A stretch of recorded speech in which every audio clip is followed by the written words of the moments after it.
शामिल कंदा हलूं सेक्रेंड मां सेक्रेंड बरसा गोट कैसे कान चांडियो जी रवासिन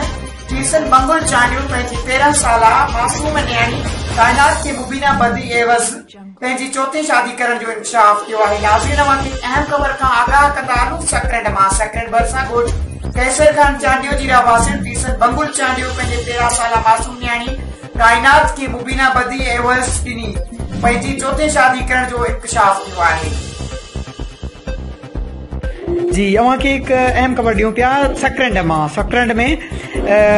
गोठ कैसर खान चांडियो जी रवासिन तीरसन बंगुल चांडियो पंहिंजे 13 साला मासूम न्याणी कायनात खे मुबीना बदी एवज़ ॾेई पंहिंजे चौथी शादी करण जो इंकशाफ करे छॾियो आहे। मासूम न्याणी जी नानी अरबी चांडियो ऐं संदसि मामो मुमताज़ अली मासी दाद अली ऐं संदसि सौट रुबीना एहतजाज कंदे चयो त मासूम न्याणी 7 ॾींहनि जी हुई त संदसि अमड़ वफ़ात करे वई हुई। संदसि नानी अरबी चांडियो